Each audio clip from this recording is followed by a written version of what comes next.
Hi, I'm Kwame Kwei-Armah, Artistic Director of the Young Vic. Pronouns, him, his.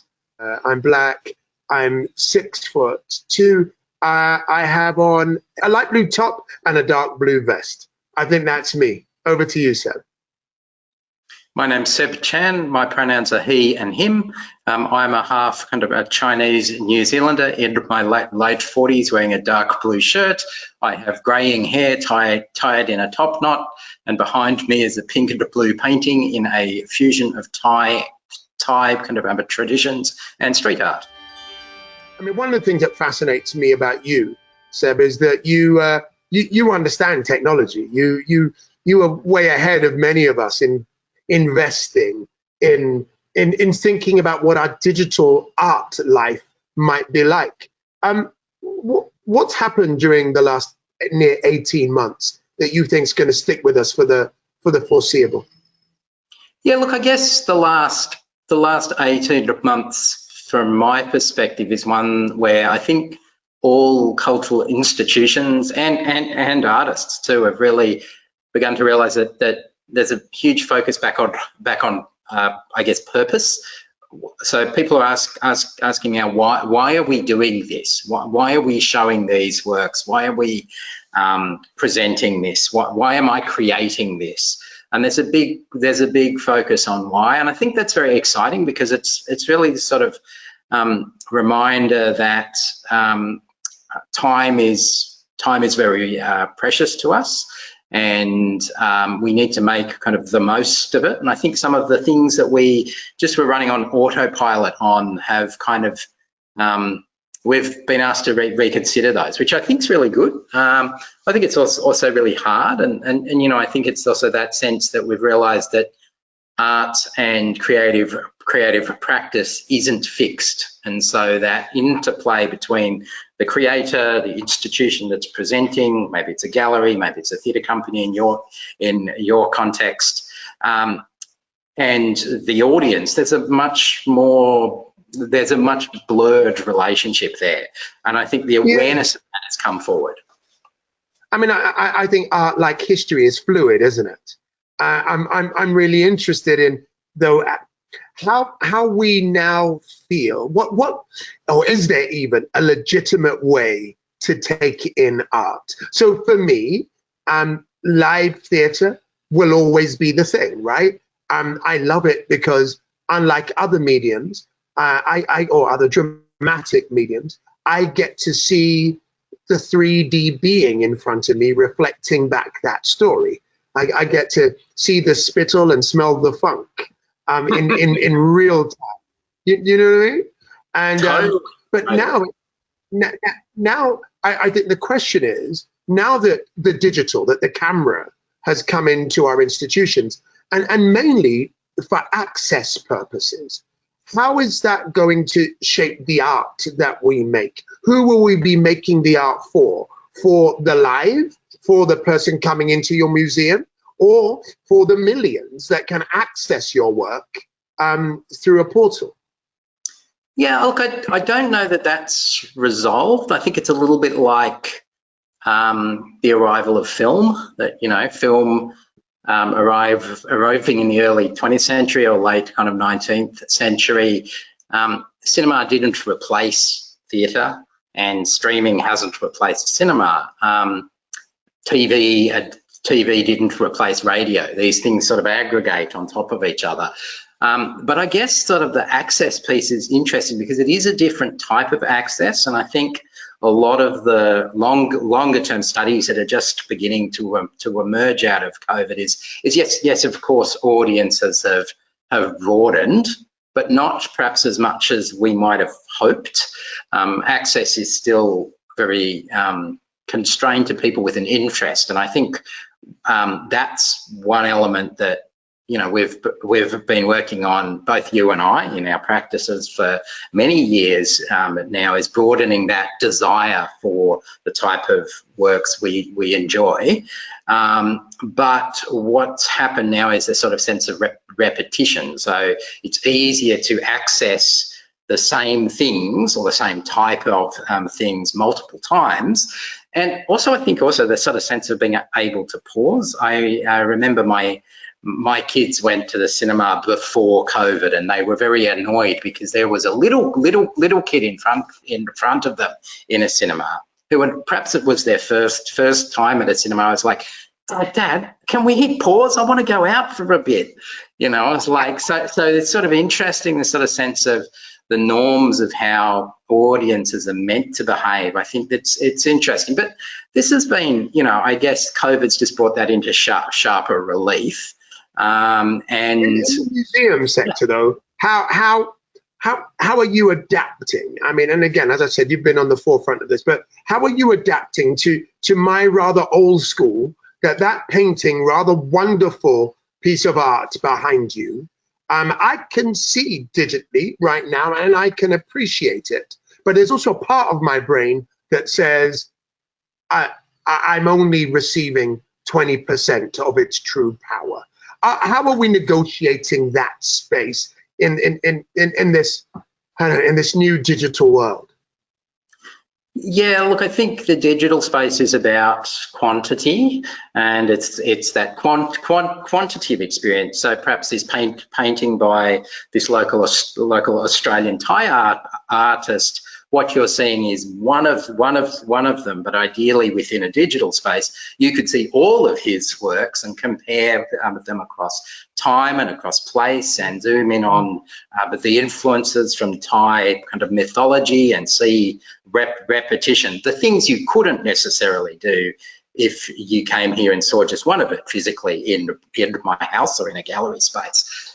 So it's a different vector. It's almost like the digital space is very good at that sense of exploring deeper and comparing and contrasting, but is quite shallow in terms of the depth of access. So, or it's a purely visual sense of access, whereas you say, you know, the physical theatre, or in my world, music gigs. I've really missed music gigs, and it's the same. It's the sweat and it's the multiple sensory engagement that is missing here. And I think, you know, we've seen some quite interesting attempts during the various lockdowns around the world of people using games and other tools to create a more of a multi-sensory digital environment. So interactive experiences. I remember museums putting paintings in Animal Crossing, that video game, people doing conferences in Animal Crossing, people doing conferences in like Google Docs, you know, crazy things. It's exploring different ways that digital can connect people, but it's still primarily through one interface, one sensory interface.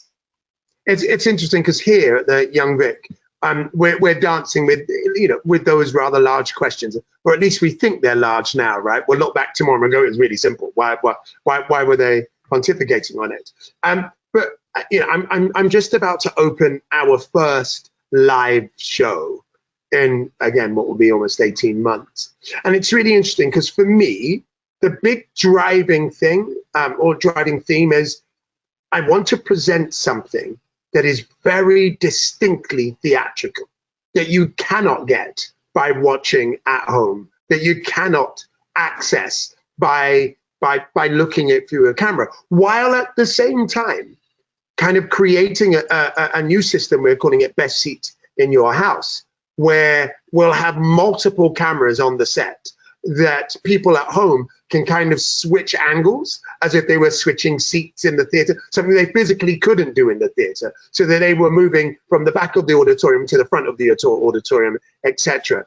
But I'm really mindful that while I really want to make that the best experience that that someone can have in a visual way, that I'm privileging the person who has left their home and has come to this citadel to sit in the space, to kind of go, oh, there's someone using a loop machine. Oh, there's an actor grabbing something out of a box. Oh, you know, so, and on and on and on. And so it's, yeah. I'm finding in myself, not a clash, but just having to be really clear. I want access. I want quality of access. I want people to feel like they're almost there, but I don't want them to feel like they're there, because there is the they're there experience is the one that I'm trying to privilege, or I might as well just make TV.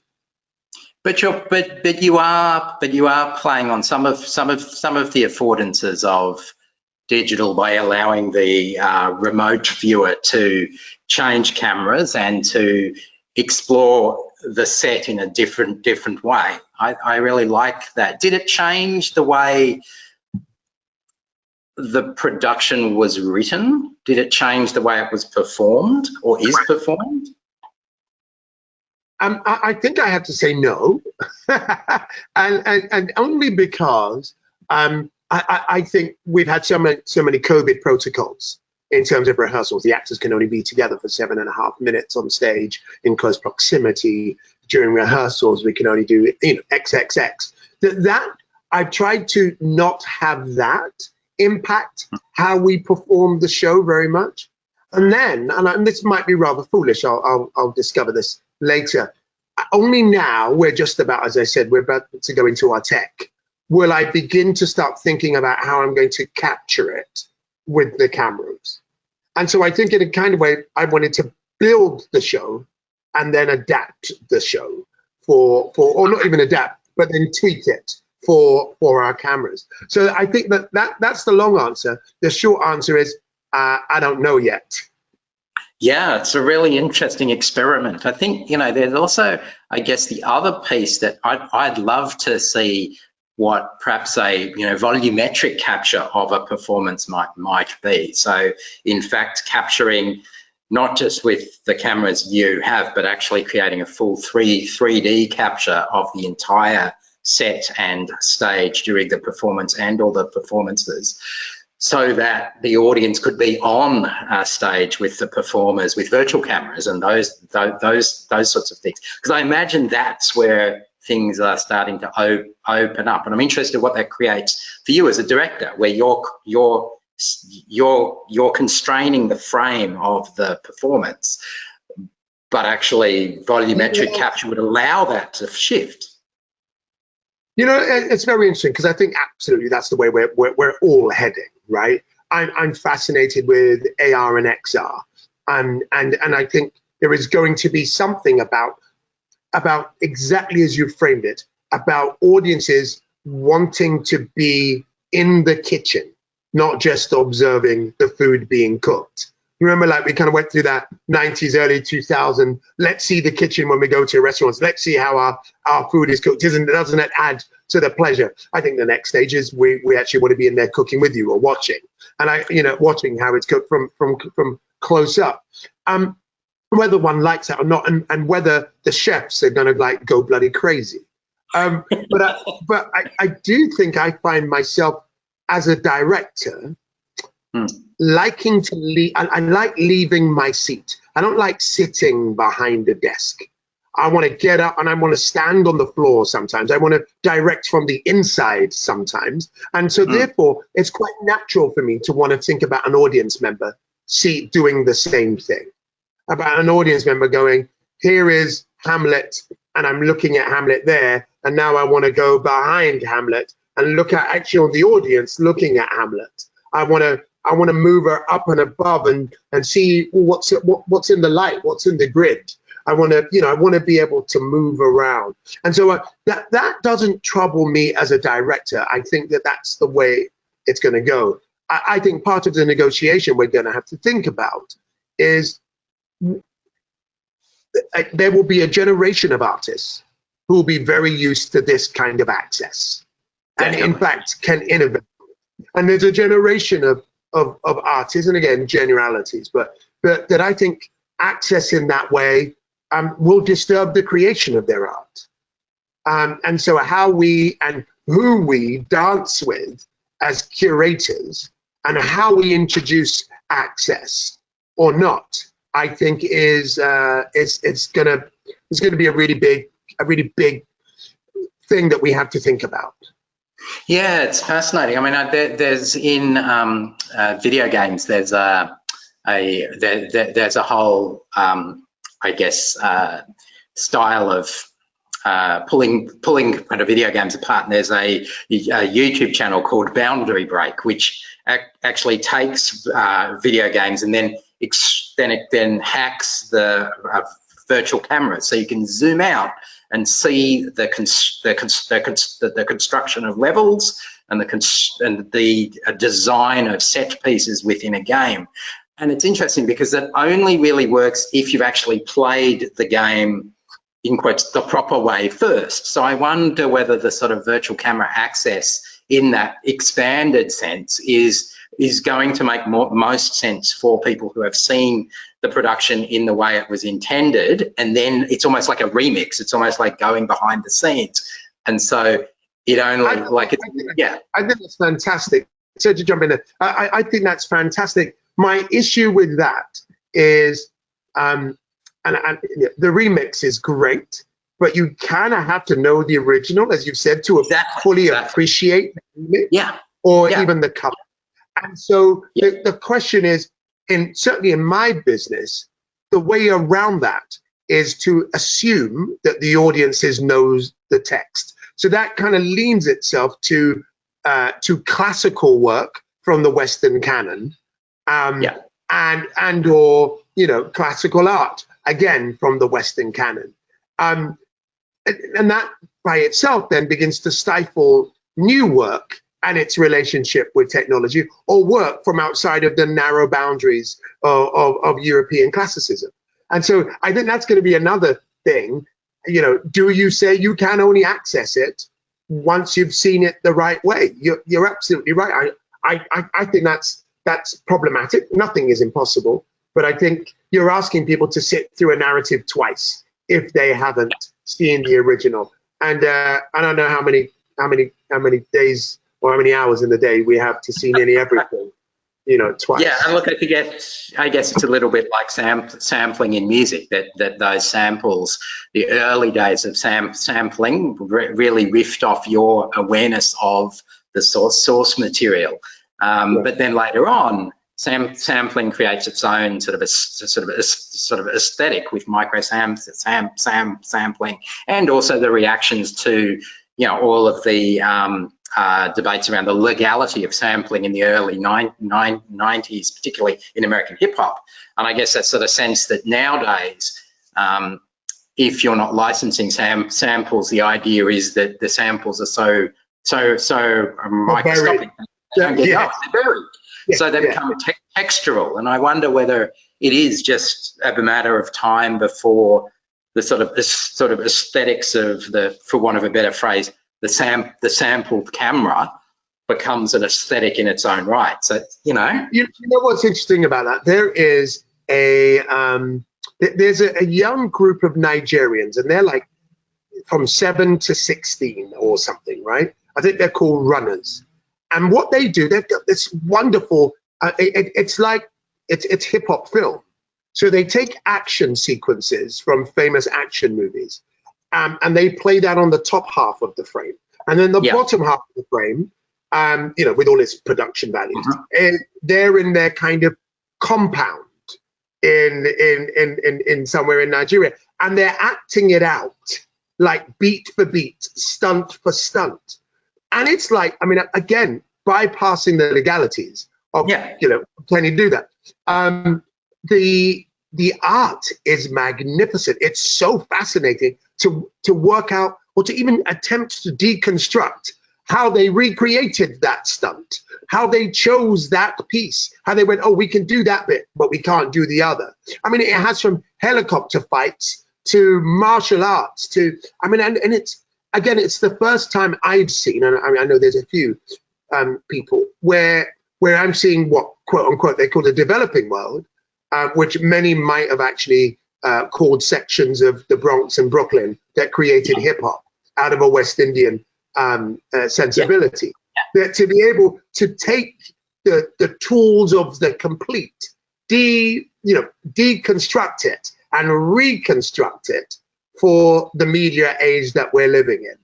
And as they do, they put it on Instagram. I'm really fascinated by that. And I wonder what challenges it's going to yield for curators who might not be Gen Z or even a millennial? Yeah, look, I mean, it is like I think it's been written about a lot that, I think the last 20, 30 years have been, we've been living in a remix culture, and that sort of sense of the audience feeling an ownership of cultural products has been really exciting, and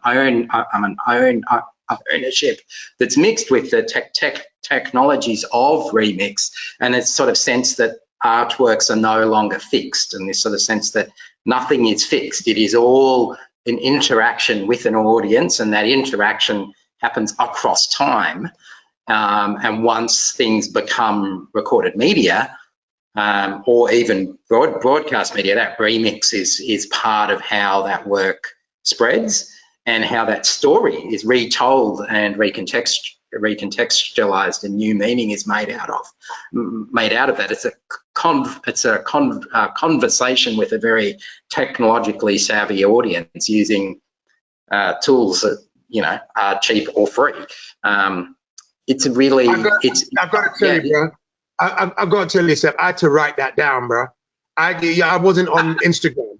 I just had to write down, we live in a remix culture. Art is not fixed.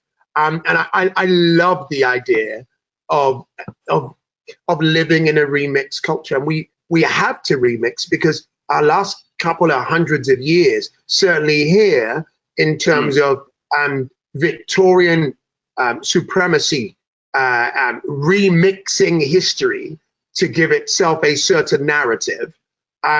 It's come to the end of its time, of its. And I was trying to find a metaphor of a 12-inch and getting to the end of the record. I couldn't quite bring it all together. But and so in a kind of way, we are remixing. But the question I would ask you is, again, as a curator during the time of the remix, how stable do you feel? How rocky is the earth? Are there trends? Super fluid. It's super fluid, and I think that's what's really exciting about it. I think where we are in Melbourne, the museum I am at, we give every visitor this thing we call the lens, and the lens allows them to collect as they move through our gallery spaces, and then take home the content that they've seen to explore in other ways. So it's almost like, I often describe it to non-curator friends, that the objects in the museum are props in a visitor's story. So the visitor is creating their own stories by moving through our spaces, collecting things they're interested in, because they become props for them to tell a story back to their family and friends about what they've seen. But more than that, because we're in a museum of screen culture, a museum of film, TV, games, is it gives them the ability to go home and watch that film, go home and see that TV show, go home and play that game with their friends. And so it extends the museum's visit, the purpose of the museum's visit, purposely in kind of to their homes. And I often talk about museums and galleries as being curiosity machines, and this sort of sense that the purpose of a museum, I guess, used to be to tell a very fixed story, usually a colonial story. But now it's really about a provocation, and you picking and choosing the things that inspire you. And I would say the success of a museum and gallery or gallery is that you go home and are more curious to go further. If it's just a good day out, that's fine. But I don't think that's enough anymore. And I would say that that's something, I guess I kind of grew up organising raves and DJing and putting on parties and stuff and going out to lots of parties. Bad boy, you. This was fantastic, and it was all about the experience of that music in a particular space that then created a scene, a subcultural scene around it that almost at that time in the 90s was about claiming space. It was claiming space through a combination of sound, as we knew from the boombox in hip hop and all sorts of things, claiming space. Kids playing from their phones, but now at the back of the night bus, or in my case, the night tram. It's sort of sonic squatting. I think one of the theorists, Trisha Rose, a hip hop theorist, spoke about it in the 90s. But this sort of sense of claiming space when all our public spaces in the last 30 years have been predominantly privatised. And so, you know, this sort of sense of claiming through what is passing and ephemeral. I guess the sort of sense of experience now is this sense that they're not permanent and persistent. And I think that's where it's interesting now, where we're thinking about going to the theatre in your case, or me going to the theatre. They're fleeting experiences that we're looking for ways to extend them beyond that moment. So we know a theatre production's been great when it's affected you. I find that fascinating, and again, I just keep taking notes every time we talk. I find myself just getting deeper and deeper into your mind. It's a beautiful thing and a beautiful place to be. I found when you said that in a museum, the job is to give the visitor props for their own story, so that when they go home, they can use those props to. And I think my question to you would be, how do we decolonize those props? Or do we leave that to the visitor, to the theatre attendee? Because I think that's one of the struggles that in a world where the narrative has been fixed, now that it is becoming fluid, how do you decolonize? But decolonize in a way that in itself doesn't become dogmatic, in itself doesn't become fixed, in itself less empathetic to another lens on that subject than what we inherited. I think it's about using. I mean, for me, I guess it's about creating the museum experience itself. That physical museum experience is one that is that frames those objects or experiences in a very particular way, and really draws to the fore perhaps some of the politics, and makes that quite explicit. You know, I think in the museum and gallery space, the push to really disclaim any sense of neutrality. Museum workers are very much pushing against the sense of the neutral museum nowadays, which is great. And I think that's allowing the type of exhibition experiences to be in themselves their own stories, but realizing that visitors need to go, you know, when you're curating a show, it's almost, it's like editing. You're taking so much out. There's so much you want to put in, you know, 2 years out. One year out, 50% of it's gone, and what actually goes on shows like 2% of the original suite of stuff you really wanted, perhaps to show or commission. So it's an economy, and it's about, you know, I guess it's a little bit like behind the scenes works in a theatre production, when, you know, you're showing the process. And I think that revealing of process starts to allow museums and galleries to be questioned, as of course they should be. So it's sort of, I don't want to say democratizing, but it is that sort of sense of pulling back the curtain on process. And I think that's a very important part of decolonizing. But when we pull back the curtain, do we lose anything?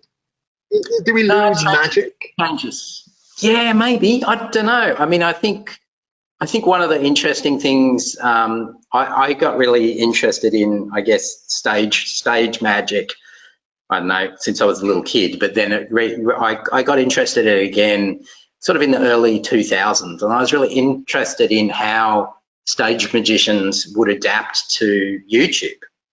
And it's been really interesting that, in fact, a new generation of stage magicians have emerged from YouTube, where they show their tricks because they know the viewer can slow that down, that sleight of hand down to 0.01%, and see the card disappearing up a sleeve. The viewer can do it themselves. So the demystification, you know, it's part of sharing the knowledge, and whereas that very long tradition of generations and generations of magicians never sharing their secrets, that's all blown away now. And in fact, the power of a popular